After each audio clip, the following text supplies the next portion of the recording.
Alright, so we've completed the installation for our 2020, our customer's 2020 Polaris Sportsman 850. And there's just a couple things I wanted to comment on. The first is our winch hook attachment. I mentioned in the installation video for the Razor that Polaris machines typically don't have a front rack or top rack. This machine doesn't have a front bumper.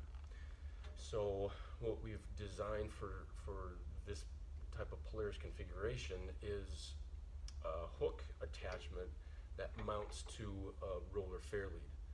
So this was actually the original fairlead that came with this machine. There's a magnet in this stop, rubber stop, and there's a sensor, I'm assuming an inductive sensor, in this fairlead. So when the magnet comes close to the sensor, it turns off the winch so things don't get bound up. So I had to remove that and then mounted the roller fairlead with this bracket on top, and that's the configuration you see here.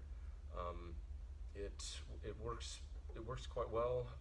It gives us a good angle, a good amount of lift for the lift frame.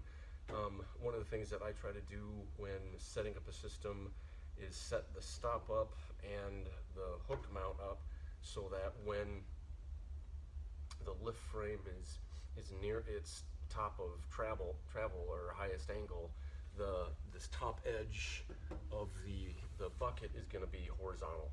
So that just gives you the maximum amount of capacity for your bucket.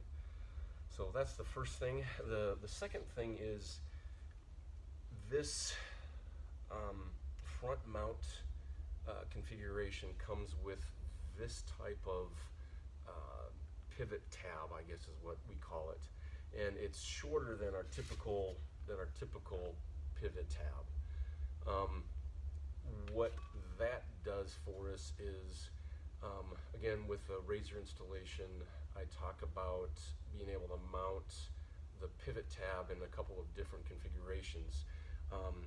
The holes for the bracket that's welded to a frame allow you to be in an up position or a down position. Because of the shortness, I guess, of this particular mount, you can only do this in the up position.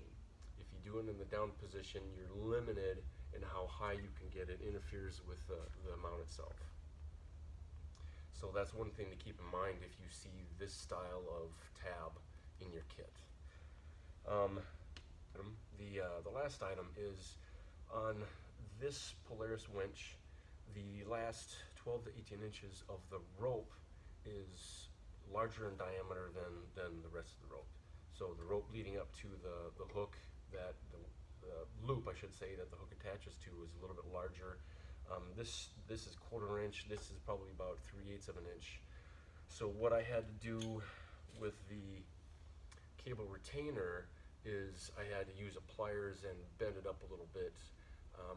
When you get these with the machine, this bend is at a 90 degrees to hold a 1/4 inch rope inside the pulley.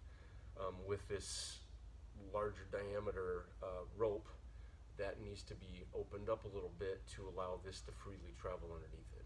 So simple, just wanted to make everyone aware of that. And that should do it with everything that I wanted to comment on. This installation of this is complete, and I hope it was informative.